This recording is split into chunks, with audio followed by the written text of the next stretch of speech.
Um ato e em seguida fazemos um comentário. Nós perdemos tanto, Senhor. Derrama Teu Espírito sobre nós, Senhor. Ensina-nos e mostra-nos como sermos fiéis a Ti, Senhor. Como sermos dignos do exemplo de Jesus, Senhor. Em nome de Jesus. Amém, Senhor. Graça e paz, queridos irmãos. Nossa mensagem proposta para amanhã deste domingo é o discurso do discípulo. Nós já estamos caminhando no livro de Atos desde o ano passado e até então a temática era diferente do que nos é proposta neste ano. O ano passado era crescendo e avançando e agora nós estamos pensando, estamos vivendo, semeando e colhendo. E quando nós olhamos para o livro de Atos, nós percebemos o apóstolo Paulo crescendo e avançando com o Evangelho. Quando nós olhamos para o livro de Atos, nós percebemos o apóstolo Paulo semeando e colhendo. Nós percebemos a ação do Senhor na igreja, a igreja que é viva, não é um tempo que aconteceu e passou e ficou lá atrás, mas quando nós lemos o livro de Atos, nós podemos perceber que nos dias de hoje, nós vivemos a mesma sociedade, nós vivemos a mesma intensidade, nós vivemos a mesma pregação, nós vivemos a mesma perseguição ao Evangelho, e acima de tudo, nós vivemos a mesma oportunidade de pregar o Evangelho, de anunciar a salvação como um discípulo de Jesus, e é isso que Paulo faz quando ele chega em Atenas. Mas vamos ler a palavra do Senhor, livro de Atos, capítulo 17, nós leremos do versículo 16 até o versículo 34, é um texto um pouquinho longo, mas em reverência à palavra do Senhor, eu convido você a prestar atenção, a ler junto comigo, para que a gente possa compreender um pouco mais da palavra do Senhor, deste momento onde Paulo chega em Atenas e anuncia a salvação no Deus verdadeiro. Atos dos Apóstolos, capítulo 17, a partir do versículo 16, nos diz assim: Enquanto Paulo os esperava em Atenas, o seu espírito se revoltava em face da idolatria dominante na cidade. Por isso, dissertava na sinagoga, entre os judeus e entre os gentios piedosos, também na praça, todos os dias, entre os que se encontravam ali. E alguns dos filósofos epicureus e estoicos contendiam com ele, havendo quem perguntasse: que quer dizer este tagarela? E outros: parece pregador de estranhos deuses, pois pregava a Jesus e a ressurreição. Então, tomando consigo, levaram a Areópago, dizendo: poderemos saber que nova doutrina é essa que ensinas? Posto que nos trazes aos ouvidos coisas estranhas, queremos saber o que vem a ser isto. Pois todos os de Atenas e os estrangeiros residentes de outra coisa não cuidavam senão dizer ou ouvir as últimas novidades. Então, Paulo, levantando-se no meio do Areópago, disse: Senhores atenienses, em tudo vos seja acentuadamente religiosos, porque passando e observando os objetos de vosso culto, encontrei também um altar no qual está escrito: ao Deus desconhecido. Pois esse que adorais sem conhecer é precisamente aquele que vos anuncio, o Deus que fez o mundo e tudo o que nele existe, sendo ele Senhor do céu e da terra. Não habita em santuário feito por mãos humanas, nem é servido por mãos humanas, como se de alguma coisa precisasse, pois ele mesmo é quem a todos dá vida, respiração e tudo mais. De uma só fez toda a raça humana para habitar sobre a face da terra, havendo fixado os tempos previamente estabelecidos e os limites da sua habitação, para buscarem a Deus, se porventura, tateando, o possam achar, bem que não está longe de cada um de nós, pois nele vivemos e nos movemos e existimos, como alguns dos vossos poetas têm dito, porque dele também somos geração. Sendo, pois, geração de Deus, não devemos pensar que a divindade é semelhante a ouro, a prata ou a pedra, trabalhados pela arte e imaginação do homem. Ora, não levou Deus em conta os tempos da ignorância, Agora, pois, notifica aos homens que todos, em toda parte, se arrependam, porquanto estabeleceu um dia em que há de julgar o mundo com justiça, por meio de um varão que destinou e acreditou diante de todos, ressuscitando dentre os mortos. Quando ouviram falar da ressurreição de mortos, uns escarneceram e outros disseram: a respeito disso te ouviremos noutra ocasião. A essa altura, Paulo se retirou do meio deles. Houve, porém, alguns homens que se agregaram a ele e creram. Entre eles estavam Dionísio, o Areopagita, uma mulher chamada Dâmaris, e com eles outros mais. Queridos, é extraordinário quando nós lemos a palavra do Senhor e nós percebemos o quanto é maravilhoso ser um discípulo de Jesus, o quanto nós não estamos por acaso onde nós estamos, ou passamos por onde nós passamos. Quando nós olhamos Paulo, Silas em sua segunda viagem missionária, nós percebemos que eles estavam voltando às igrejas, estavam resolvendo os conflitos que acabaram surgindo dentre alguns irmãos que se levantavam com heresias, com falsas doutrinas. E é extraordinário ver, porque em algumas cidades eles passaram e foram chacoteados, foram expulsos. Algumas cidades eles foram pessoas não gratas. Mas o belo de ver o agir de Deus na vida deles é que mesmo quando perseguidos, mesmo quando enxotados, eles estavam sendo cuidados pelo Senhor. Eles estavam sendo guiados pela boa mão de Deus. E então eles chegam neste momento em Atenas, uma cidade muito antiga, uma cidade que data lá de ser fundada no século 5, século 5 antes de Cristo. E então aquele lugar era marcado por ser uma metrópole intelectual. E quando o Império Romano domina aquele povo, eles perderam a sua liberdade, mas ainda assim o pensamento eles conseguiam exercer. E então aquele lugar era conhecido por seus pensamentos, pela sua filosofia, pelos seus debates, e também era uma cidade conhecida por grandes monumentos, grandes deuses levantados de pedra e de outros materiais. Uma cidade muito cheia, mas uma cidade também muito vazia, pois ali não estava o Evangelho ainda. Ali a salvação de Jesus não teria sido anunciada ainda, mas o Senhor providenciou um momento para que Paulo chegasse até naquele lugar. E então ele chega naquela cidade e percebe, ouve o grito de pessoas que viviam presas em uma religiosidade, pessoas presas em uma filosofia, pessoas presas em monumentos e que eram necessitadas da salvação de Jesus.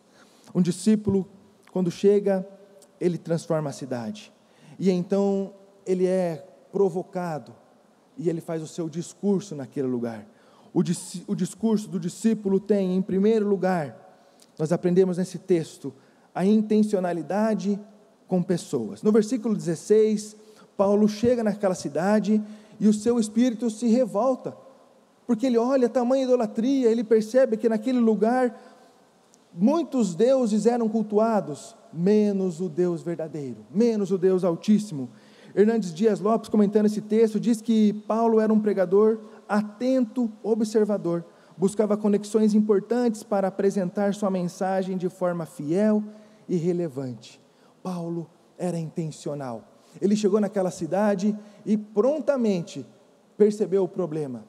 E prontamente ele se direciona para a sinagoga. Prontamente ele vai falar com os judeus, com aquelas pessoas, com os gentios que estavam ali à volta.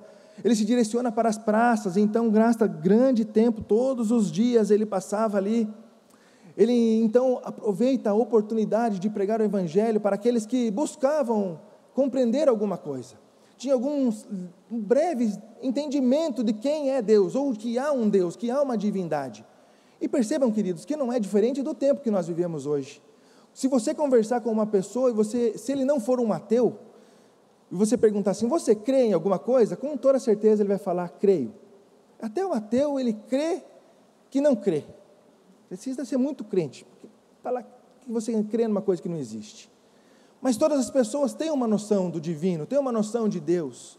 Muitas pessoas estão presas numa religiosidade, assim como aquela cidade de Atenas vivia naquele momento. E então Paulo, ele não estava ali como um turista, ele não estava ali como mais um na multidão, ele estava ali como um discípulo de Jesus, para interferir, para atuar naquela cidade, da mesma maneira como eu e você não estamos aqui em Curitiba, por uma mera ocasião, por um breve acaso. Nós estamos aqui como discípulos de Jesus. Você não está no prédio que você mora, você não vive no bairro que você vive, você não foi colocado pelo Senhor na família que você foi selecionado por acaso. Todo momento o Senhor está orquestrando a história do seu povo, e com toda certeza nós também estamos nessa cidade, também estamos alocados em nosso meio social, com uma razão última: ser discípulo de Jesus. E o discípulo de Jesus, ele anuncia a salvação, ele se revolta ele não se conforma com o lugar. Perceba que Paulo não sentou naquela cidade e falou assim: pois é, né, que triste esse lugar aqui, nossa, que peninha deles, olha só, eles não conhecem Jesus, nossa, que ruim que deve ser nascer aqui, nossa, ainda bem que eu não sou um ateniense, ainda bem que eu não sou um idólatra que nem esses caras aqui. Isso não acontece. Mas muitas vezes nós nos acomodamos com a condição do próximo. Nós vemos pessoas presas em religiosidade e não revolta o nosso coração a ponto de perceber que aquela pessoa está vivendo totalmente longe do Senhor, alheio à vontade de Deus, alheio ao que a palavra ensina verdadeiramente quem é Jesus. Pensam Jesus ser um ser bom, um ser de luz, um bom espírito, alguém muito evoluído. Alguns têm até uma estátua dele na casa e falam: nossa, aqui Jesus está na minha casa, olha aqui ele. Mas não está servindo ao Deus verdadeiro, com todo o temor no coração. E a falta do temor faz com que as pessoas não conheçam Jesus. E a falta do temor também faz com que nós não anunciemos Jesus. A falta do temor faz com que nós não nos revoltemos com a condição que as pessoas ao nosso redor estão. E então nos amoldamos, então nos acostumamos, é assim mesmo. O verbo grego usado nesse texto é o paroxino, e esse verbo é usado na medicina como um ataque epilético, como uma pessoa que está estrebuchando, mas também ele denota uma revolta, ele denota assim aquele movimento cíclico, que aquilo vai incomodando, que chega a um ponto que estoura, que você não consegue segurar. Perceba que é o sentimento de Paulo. Ele chega naquela cidade, ele se depara com todos aqueles monumentos, com vários deuses, ele se depara com aquela cultura, com aquela sociedade totalmente caída, longe do Senhor, e então ele se revolta com aquilo. A condição que a palavra nos ensina no nosso dia a dia é a inconformidade com este século. Jesus, ele ora para que nós estivéssemos neste mundo, que está no maligno mesmo, mas que não estivéssemos fora deste mundo, mas que o Senhor nos livrasse do mal. Paulo estava lá em nome de Jesus, ele estava naquela cidade impactando, olhando com a tristeza, o absurdo que acontecia naquele lugar. Nós vemos Paulo semeando e colhendo. Toda a cidade que ele passa, ele não fica naquele tempo como um viajante, ou como um mero morador, ou como um fugitivo, como um exilado que tem que ficar quietinho para não chamar atenção. Pelo contrário, ele se coloca como um discípulo de Jesus, ele se coloca como alguém que se tornaria um alvo de perseguição, e é um movimento cíclico que toda cidade que ele passa, isso acontece, e nós também somos convidados a nos inconformarmos com o ambiente que nós estamos, o ambiente que não é cristão, uma cidade que não é cristã, pessoas ao nosso redor que nós amamos, e nós nos conformamos, que ele tem lá um badulaque que ele adora, que ele tem uma cordinha que ele pendura no pescoço, que aquilo ali é a proteção dele. Queridos, quantas pessoas estão vivendo acorrentadas ao nosso redor, e nós não conseguimos fazer o simples, pregar o evangelho, anunciar, não conseguimos uma revolta no nosso coração, falando: essa pessoa não pode ser assim, ele é muito legal, eu amo muito ele, então ele não pode continuar nessa condição. Uma pergunta que chega ao meu coração, ao momento que eu vejo Paulo sendo anunciado como um tagarela, é: o quanto eu estou falando de Jesus para que estão à minha volta? O quanto que eu estou sendo intencional no meio que eu vivo? O quanto que eu estou identificando os problemas ao meu redor e estou me colocando como discípulo de Jesus? Quantas pessoas eu estou orando por conversão? Quantas pessoas eu estou discipulando? O que mais me incomoda na cidade, no ambiente em que eu vivo? São perguntas, queridos, que deveriam chegar ao nosso coração quando nós vemos e ouvimos a palavra do Senhor. Porque quando Paulo chega num lugar, ele não fica alheio à condição, porque ele sabia que ele estava lá em nome de Jesus, e intencionalmente em nome de Jesus, ele chegava até onde as pessoas estavam, ele atendia os necessitados, ele cuidava daqueles que estavam ali precisando, mas não somente de um amparo social, de uma mão amiga, mas a alma longe do Salvador, a condenação do inferno. É isso que ele se preocupava, queridos. Pessoas que não conheciam Jesus, era a preocupação dele. E por que não é a nossa? Qual é a dificuldade que nós temos de nos incomodar com a mesma coisa que Paulo se incomodava? Do nosso coração arder e ficar inconformado com a condição que os nossos amigos, que os nossos familiares, que os nossos vizinhos, que a nossa cidade está. Nós somos convidados pelo Evangelho a interferir intencionalmente onde nós estamos. Olhar para a cidade e ter a certeza que só Jesus salva. Olhar para as mazelas, para as dificuldades e entender que isso só pode ser resolvido pelo Evangelho de Jesus. E para que o Evangelho seja anunciado, eu preciso falar. Eu preciso anunciar. Eu preciso ficar inconformado com essa condição que está e então interferir como um discípulo de Jesus e anunciar a salvação. Nós já estamos caminhando aí já para o final do mês de janeiro. A primeira quinzena já foi embora já, né? Os primeiros 20 dias, amanhã já vira. Quantas promessas nós fizemos no ano passado? Quantos planejamentos?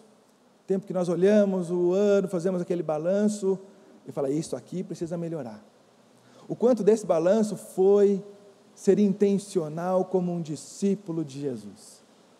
O quanto que para esse ano eu já planejei. Os primeiros 20 dias já estão passando. Quantas pessoas você está orando? Quantas pessoas nós estamos discipulando? Quantas pessoas eu estou me importando? É algo que o texto nos incomoda. Assim como Paulo ficou incomodado com o ambiente que ele estava. Paulo nos ensina que é possível. E ele não tirou isso do nada. Ele só cumpriu a vontade do seu Senhor. Ele cumpriu o ide de Jesus. O discurso do discípulo tem intencionalidade. O discurso do discípulo tem, em segundo lugar, pregação do Deus verdadeiro. A pregação do Deus verdadeiro. Como eu disse, se você perguntar para algum amigo seu que não é crente ou não é cristão, se ele crê em Deus, provavelmente ele vai falar que sim. Se ele não consegue falar Deus, ele vai falar assim, tem uma ordem maior, tem um poder do universo, tem o grande arquiteto, alguma coisa assim você vai ouvir. Mas sem conhecer o Deus verdadeiro. E Paulo chega naquela cidade e começa a pregar e anunciar a salvação, a morte, a ressurreição, o arrependimento, e então logo as pessoas ficam incomodadas com ele. Versículo 18 diz assim, e alguns dos filósofos epicureus e estoicos contendiam com ele, havendo quem perguntasse, que quer dizer esta tagarela? E outros, parece pregador de estranhos deuses, pois pregava Jesus e a ressurreição. Queridos, aqueles homens estavam contendendo com a pregação de Paulo, chamando de tagarela, chamando de pregador de Deus estranho, e Paulo estava ali como um discípulo, pregando o Deus verdadeiro. E quando nós vamos ver o que os epicureus ensinavam ou acreditavam, os epicureus acreditavam que a felicidade estava nos prazeres e na ausência da dor. Eles acreditavam e defendiam a busca de prazeres moderados e simples, considerava a morte um fim definitivo, eram materialistas. Os estoicos defendiam que a felicidade estava na virtude e na conformidade com a natureza, acreditavam que a felicidade era alcançada pela aceitação do destino e do autodomínio, defendia que a morte era um processo natural que deveria ser aceito, acreditavam que o universo era governado por uma ordem natural e divina. Queridos, percebam que os estoicos e os epicureus não acreditavam de coisas diferentes do que a nossa sociedade acredita hoje. O prazer sem sentir dor, a satisfação momentânea, até que há uma ordem mundial, mas que não vai passar disso, que vai continuar assim. E Paulo estava lá sendo contra a cultura, estava anunciando o extraordinário, estava refutando aquelas ideias daquelas pessoas que estavam ali.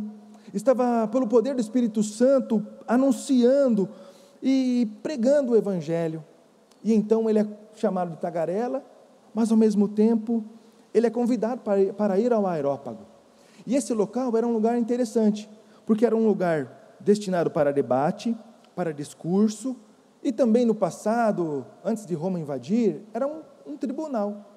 Então eles eram acostumados a levar pessoas que pensavam diferente para esse lugar e ali condená-los, se fosse considerado contrário ao pensamento da época. Mas depois do Império Romano, eles não puderam mais usar como tribunal, porque então passou-se o tribunal para os oficiais romanos. Mas percebam que eles chamam Paulo ali como fosse um tribunal.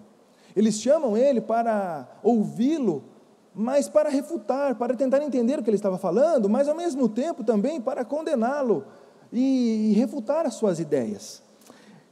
E é interessante que Paulo prega o Evangelho. Ele faz o simples. Ele não anunciou uma coisa que mais doce para que ele fosse aceito naquele momento. Ele não tentou meio que forjar o Evangelho parecendo com um pensamento grego, para que aqueles gregos ouvissem e quisessem ouvi-lo.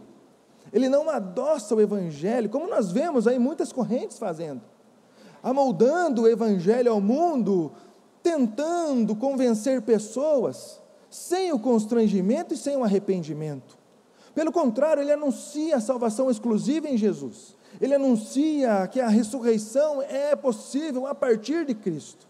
Ele anuncia que Jesus não é somente uma boa ideia, mas é que Ele é o Verbo encarnado, e que Ele é Deus, e que Ele é o Filho de Deus enviado para morrer em nosso lugar, e o seu sangue é suficiente para nos purificar e nos lavar de todo o pecado.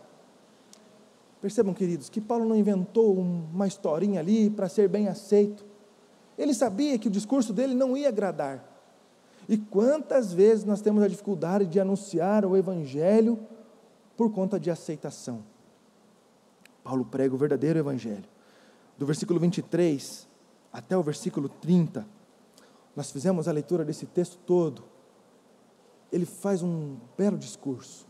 Alguns teólogos falam que isso não é um discurso, que é um sermão, que ele estava pregando para aqueles homens, que ele estava ali intencionalmente aproveitando a oportunidade, porque ele chega lá e percebe que tinha um lugar do Deus desconhecido. Então ele pega esse gancho social e prega o Deus verdadeiro, e prega a salvação em Jesus. Ele faz uma leitura da cidade, ele chega na sinagoga, ele vai para a praça, então ele chega no Areópago, e o tempo todo pregando o Evangelho puro e simples de Jesus Cristo.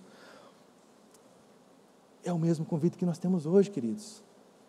Pregar a salvação, pregar aquilo que arde em nosso coração, lembrar daquele primeiro amor, lembrar daquele tempo que nós vibrávamos em abrir a Bíblia, e então nos alimentarmos, e nossa, como que eu nunca ouvi isso antes, e que por muitos motivos acaba passando, ou acaba se tornando somente um momento curtinho durante a agenda do dia, porque precisamos fazer um devocional, então eu marco um dia, um horário bem ali específico para isso, e fico preso naquele horário, e não consigo me deleitar no Senhor, e não consigo viver na presença do Senhor, e essa falta de comunhão com o Senhor atrapalha diretamente a minha missão, porque a falta do temor me faz necessariamente faltar com a missão, e o temor do Senhor a falta desse temor me faz eu não olhar para o outro, e não me importar com aqueles que vivem presos em religiosidade. Acabamos de virar o ano, quantas pessoas lá na praia pulando ondinha, comendo uma frutinha, comendo uma semente, guardando um dinheiro na carteira, usando uma cor de roupa, porque aquilo ali vai fazer o ano ser bom, ao invés de depender de Jesus Cristo, para que o ano seja na dependência do Senhor, ainda que difícil, mas com o Senhor. Se for bom, graças a Deus, glória a Deus, é com meu Deus, muito bom. A mesma sociedade, queridos, é a mesma sociedade, e os mesmos discípulos que estavam em Atenas, estão hoje em 2024, aqui em Curitiba, com a mesma notícia, com a mesma pregação: quem salva é só Jesus. Um comentarista chamado Stonehouse, ele afirma que Paulo escolheu para comentar o fato de que os atenienses reconhecem abertamente a sua ignorância, e que é destacada a sua ignorância no momento em que Paulo prega ao Deus desconhecido. Stott, também comentando esse texto, faz a afirmação ousada que a luminária da ignorância deles foi acesa por um judeu com pretensão de ensinar atenienses, empregando a autoridade apostólica e insistindo que a revelação especial precisa controlar e corrigir qualquer coisa que apareça na revelação geral. Os atenienses eram presos na revelação geral. Adoravam ao Senhor, agradeciam lá o sol, a chuva, agradeciam algumas coisas, se vangloriavam pelo seu conhecimento, mas não tinham uma revelação especial, que é a salvação, que é a anunciação do Evangelho. É essa revelação que nos é convidada a fazer. Para os nossos amigos, para os nossos cônjuges, para os nossos familiares, para os nossos filhos, para os nossos amigos, para o nosso colega de trabalho. Com toda certeza eu estou falando aqui sobre religiosidade e você conseguiu lembrar de alguém. Você, pelo menos uma pessoa, nós conseguimos pensar, essa pessoa é muito religiosa, é presa numa religiosidade. E a liberdade é quando chega a revelação especial. Revelação que é dada somente pelo Espírito Santo. Somente pelo poder do Espírito Santo é que Paulo chegou naquele lugar. É pelo poder do Espírito Santo que ele fala e prega com intrepidez. E é pelo poder do Espírito Santo que eu e você hoje somos convidados a ser intencional, a discursar e pregar a palavra de Deus, fazer uma leitura do momento e da circunstância que nós vivemos e pregarmos o Evangelho. Sermos intencionais. Em nosso dia a dia, nós temos o mesmo desafio que Paulo. Pregar a palavra. Anunciar o Evangelho. Puro e simples. Não entrar em debates que não nos são revelados, mas pregar a salvação. Perceba que Paulo não começou a contrastar ou a deliberar sobre o que cada um ali pensava ou acreditava. Ele ensina o que ele crê. Ele não entrou em debates furados, mas ele ensina aquilo que ele aprendeu, aquilo que impactou seu coração, aquilo que era o centro da sua vida, Jesus.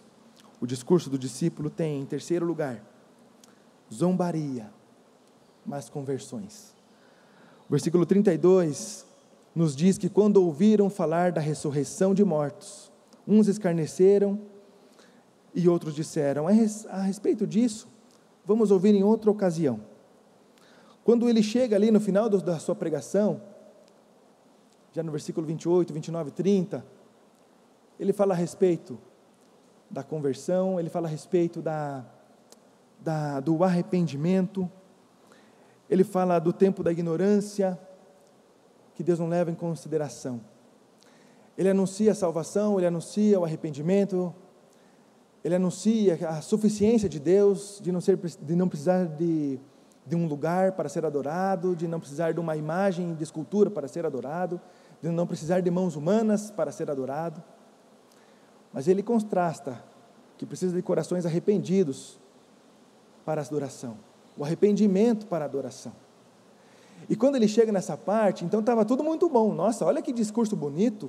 Ele crê num Deus que é autossuficiente, que não precisa de nós. Olha que legal, esse Deus dele não precisa nem de uma figura, nem de um boneco de barro, nem de pedra, nem de prata, nem de ouro. Mas quando chega na parte que confrontava, lembra que os epicureus não criam na ressurreição? Quando chega na parte que entra no extraordinário, quando entra na parte da revelação extraordinária do Senhor, que foge da geral, mas que fica exclusiva para aqueles que o Senhor revela, perceba que o movimento cíclico acontece novamente. Nas pregações e nas anunciações e nas cidades, Paulo prega o Evangelho, pessoas creem e a perseguição se levanta. Todos os lugares, todas as igrejas levantadas, todas as cidades que ele passa, é a mesma condição. Queridos, não esqueçam e não fiquem com medo disso. Nós seremos zombados, nós seremos escarnecidos. E o maior exemplo de humilhação vem do nosso Salvador, vem de Jesus, que suportou a maior e a pior humilhação, nos ensinando que é possível suportar todas as coisas, que é possível suportar as dificuldades. Paulo não parava nas zombarias, nos açoites, nas pedradas, quando era ignorado, quando era deixado de lado.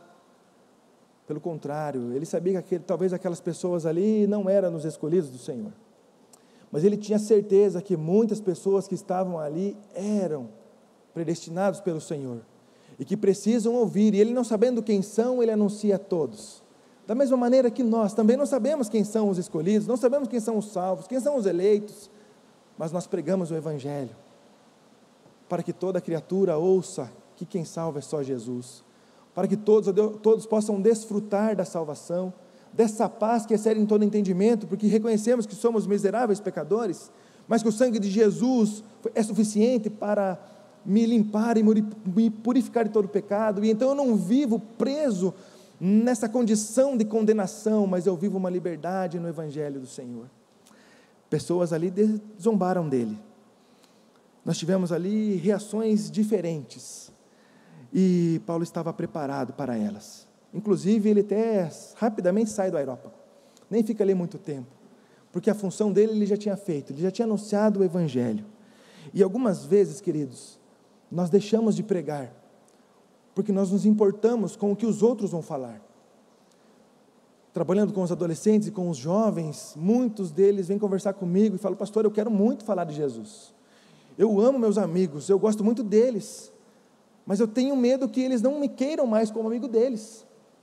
Esse é o pensamento de um adolescente, e intrinsecamente, muitas vezes é o nosso pensamento também, que não temos a coragem e intrepidez de falar de Jesus para pessoas que são do nosso convívio, que moram na mesma casa, que moram na mesma rua, que moram no mesmo prédio, que trabalham junto conosco, porque nós nos importamos com o que eles podem falar, com a zombaria que pode se levantar, em perder a amizade. Querido, se você falar de Jesus para uma pessoa e ela não ser mais seu amigo, é porque nunca foi seu amigo.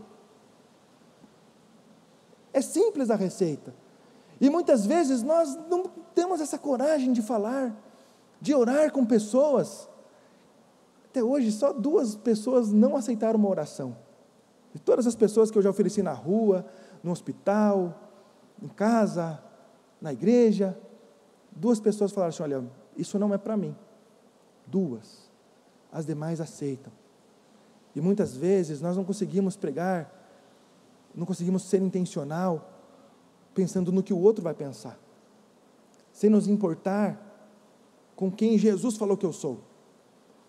Um discípulo dele, que intencionalmente age na sociedade, que intencionalmente prega o Evangelho, que intencionalmente discipula pessoas, que intencionalmente se preocupa com pessoas que não conhecem a Ele verdadeiramente.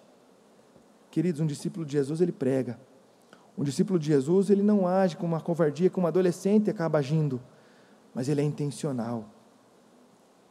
A motivação do nosso discurso é a ordem de Jesus. E sendo um discípulo de Jesus, nós provamos as coisas extraordinárias que um discípulo de Jesus prova, que embora tenha a zombaria, pessoas são impactadas. Versículo 34, houve porém homens que se agregaram a ele e creram, entre eles estavam Dionísio, o Areopagita, uma mulher chamada Dâmaris, e com eles outro mais. Essa é a alegria de servir Jesus. Pessoas ouvem o Evangelho e creem no Evangelho. Essa é a alegria, queridos, que nos é proposta quando nós discipulamos pessoas, quando nós saímos da zona de conforto, quando nós somos intencionais, quando nós pregamos o verdadeiro Evangelho, quando nós não precisamos adoçar o Evangelho para que o outro escute, quando nós nos importamos com a opinião alheia, mas nós somos lá intencionais, nós vivemos essa alegria, a alegria de uma pessoa crer em Jesus. O comentarista Moody, comentando esse texto, ele diz que apesar de poucas conversões, e o fato de nem ter havido uma nova igreja em Atenas, Paulo alcançou vidas. Quando eu li isso, eu lembrei do João capítulo 4, versículo 34 e 35, diz assim: Jesus disse-lhes: a minha comida é fazer a vontade daquele que me enviou e realizar a sua obra. Não dizeis vós que ainda há 4 meses até que venha a ceifa? Eis que eu vos digo, levantai os vossos olhos e vedes as terras que já estão brancas para a ceifa. Estão brancas para a ceifa. Pessoas estão lá fora prontas para ouvir o Evangelho. Precisamos ser intencionais, precisamos pregar a palavra, precisamos ser intencionais e não nos importarmos com a zombaria, mas provar de conversões. Justo Gonzalez diz, ele alerta para o fato de que a verdadeira proclamação do Evangelho não deve ser medida apenas por seus resultados, mas também, acima de tudo, por sua fidelidade. Quando ele escreve isso, ele nos lembra de sermos fiéis à palavra do Senhor, do fato de Paulo não ter moldado o Evangelho para que as pessoas quisessem ouvi-la, mas sermos fiéis ao Senhor como discípulos intencionais, que pregam a verdade, doa quem doer, ainda que com provocações. Pela misericórdia do Senhor, a nossa igreja está crescendo. Pela misericórdia do Senhor, nós temos aqui muitos testemunhos de famílias que foram alcançadas por amigos, que tiveram a coragem de pregar o Evangelho de Jesus. E famílias foram impactadas aqui, e creram em Jesus. Temos aqui muitas histórias de crianças que chegaram até aqui para ter um tempo diferente no sábado ou numa sexta-feira à noite para sábado na Campa Dentro. E que famílias foram impactadas porque elas chegaram em casa contando o que aconteceu. Temos aqui testemunhos dos nossos acampamentos, de jovens e adolescentes que creram em Jesus pelo Evangelho pregado puro e simples no acampamento. Queridos, a nossa igreja tem provado de grandes testemunhos por ser intencional, por ser discípulo de Jesus, por não adoçar o Evangelho, pregar que quem salva é só Jesus. É o convite que nos é dado, a sermos intencionais, a discursarmos, a pregarmos o Evangelho com a coragem que Paulo tinha, com a intensidade que ele tinha, colhendo os frutos que são do Espírito, que não nos cabe saber quantos, se 1 ou 2, 3, 4, Atenas nem nasceu uma igreja nova, mas os eleitos do Senhor estavam naquele lugar e foram impactados. Nós somos convidados a pregar o Evangelho, que Deus nos abençoe. Vamos orar? Santo Eterno, poderoso Senhor nosso Deus, nós nos alegramos, ó Pai, quando a Tua palavra vem de encontro ao nosso coração e nos mostra que ela é prática, que com a mesma intensidade que Paulo pregou em Atenas, nos é proposta a mesma intensidade para pregar em Curitiba. Senhor, em nome de Jesus, nós clamamos que o Senhor possa nos dar toda a coragem e intrepidez, que possamos, ó Deus, ser intencionais onde nós estamos, que possamos pregar o verdadeiro Evangelho a todos que estão à nossa volta, sem negociar valores e princípios, pregando o Evangelho puro e simples. Senhor, que possamos apresentar a graça especial para aqueles que só vivem na graça comum. Que possamos, ó Deus, em nome de Jesus, sendo intencional, até mesmo provar de dificuldades, de perseguições, de zombarias, mas que possamos contar os que são convertidos pelo Senhor. Ó Deus, que esta alegria possa estar, ó Deus, em nossos dias, durante toda a nossa vida, como discípulos do Senhor, que possamos impactar, sermos discípulos do Senhor onde nós passarmos. É em nome de Jesus que nós oramos. Amém. Queridos, vamos ficar em pé e cantar o hino número 304,